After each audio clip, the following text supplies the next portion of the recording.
Welcome. All right, so today I want to spend time, you and me. Hopefully, your partner's here too.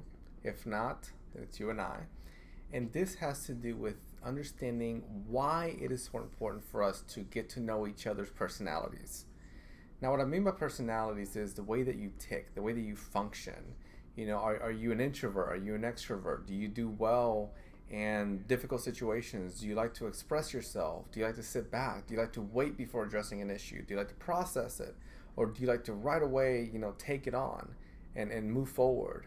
Are you pragmatic, right? These are traits, factors that highlight our personality.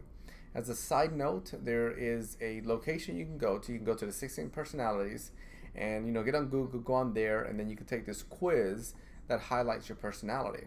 And I do encourage you to do that. I encourage you to do that for your relationship, for yourself, so you can get to know yourself and get to understand how that connects to the relationship, which is our main conversation here, right? So, with personality differences, the big factor that I want to connect with and I want to talk to you about has to do with how we address issues in relationship with our personality. Because realistically, this conversation can go in so many directions due to the concept and the foundation underlining personality and who we are as individuals. But that would be like hours upon hours, and I doubt that you want to sit here for that long, right?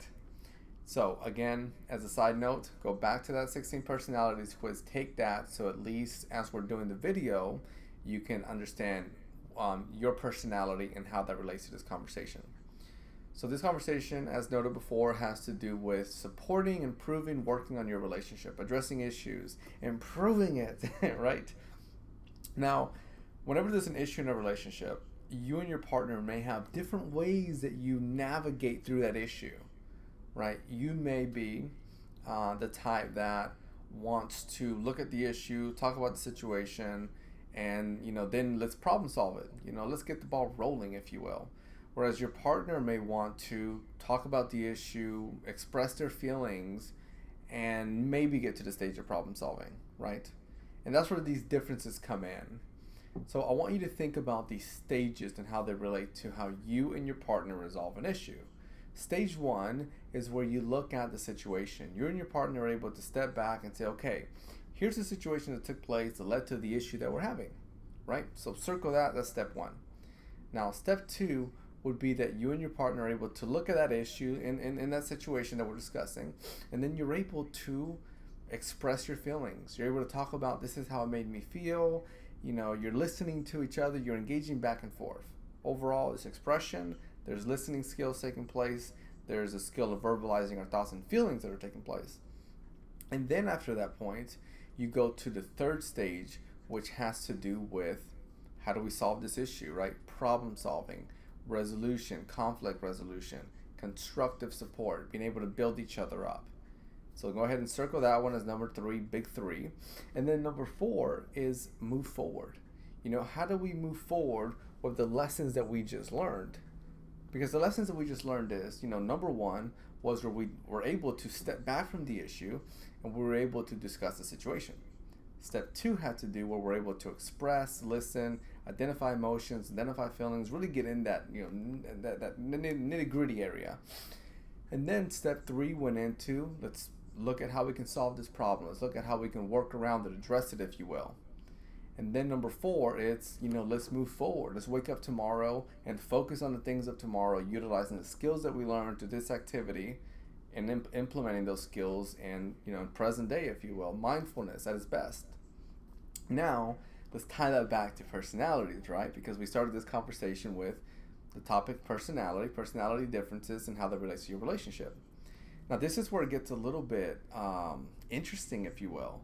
I'll sit just in here, this is my office. I sit here with couples, and what I'll notice is that due to these differences in personalities, it could lead partner A going in a whole different direction. So I'll give you an example so that it makes sense, right? And you have those four stages, so if you need to, write them down. And then I'm going to quickly get a little bit of water so that my throat is not sounding weird.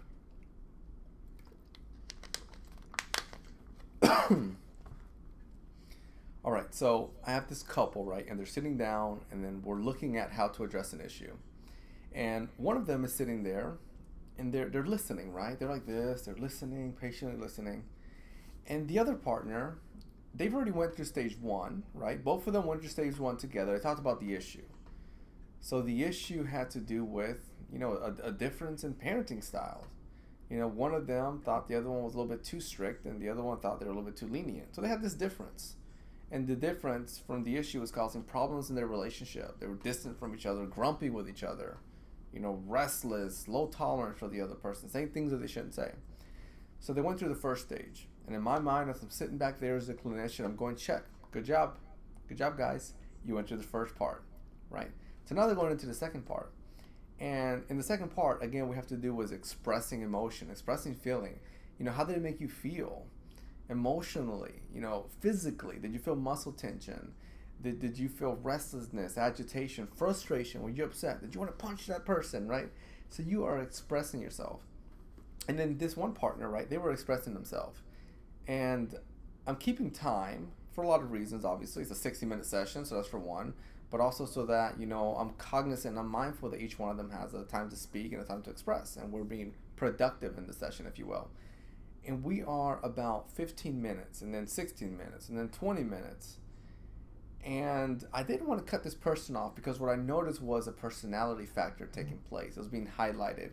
And the personality factors that was being highlighted here was that this individual was having a difficult time going into the problem-solving factor. That pragmatic-like personality, that personality where the individual is able to quickly jump into, here's an issue, let's solve it. I do not have time to go into too much of an emotional expression. I see the issue, there's mud on my shoes, let's solve it, let's clean it off. I am not about to go into, there's mud on my shoes, how does it make me feel, talk about emotions for a while, and then wipe the mud off. I know that was a silly example. Now, this individual, this partner here in the relationship, in the setting, if you will, they were expressing themselves, which is great. And I think expressing yourself is a skill of its own. It's one that needs an applause. It's one that we have to praise our partner for because it shows aptitude, skill. It shows that they're able to be vulnerable. They're able to express themselves. So I think it was great that this person was doing that. And then as they continued to speak, the other one just cut him off. And the other one shared, we can keep talking about this, but when are we going to solve the issue? I already understand that. And then the other partner got upset that one cut them off, which makes sense. If you cut somebody off, the other person may get a little agitated. I don't think many people like that, to be cut off while they're speaking. It highlights a lack of respect, if you will, crossing a boundary. Now, as a clinician, I'm sitting back and I'm seeing something a little bit different. Yes, I did see that behavior of crossing or interrupting someone as an act of disrespect, if you will. But I also saw a personality difference. I saw that one partner was really good at those 2 points, step 1 and step 2, stage 1 and step 2, the one that was expressing themselves. They were really good at identifying the situation, highlighting it, and then going into an expression. But they kind of got stuck there a little bit. They got stuck there, and the other partner, they were good at the first step, which had to do with what is the situation, what is the issue. And then instead of going into the number 2, which again, we're on the same page here, number 2 has to do with expressing the emotion, they just leaped over, right?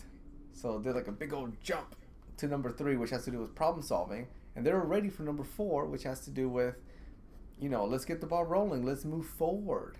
Let's wake up tomorrow and focus on the things of tomorrow. And hopefully you're sitting back there and understanding how this difference can create an issue in a relationship, because you have these 2 individuals that are 2 different wavelengths. And that's what's important for us. Again, side note, going back to that 16 personalities, it's important in our relationship to get to know yourself, understand your identity, how you tick. Do you like this type of food? Do you not like this type of food? Do you like cold weather, hot weather? Do you like to address issues right away? Do you like to resolve them in time? How do you process? All of these factors are very, very important to understand your relationship, so that you're able to know how to support your partner, and then how to work together as a unit in an interconnected relationship, if you will. So we're sitting back, right, and we're working together as a team here in this session, and I'm sharing with them, and I'm saying, okay, I kind of want you to take a little bit of time to hear what I've seen so far. So I share with them the same thing I'm sharing with you now. I share with them what took place, what I saw from one person, what I saw from the other. And then I put these stages like in really bold letters, if you will, so that they could see them. And then I went to stage 2 and I said, you know what, you are very good at stage 2. But how does it make you feel?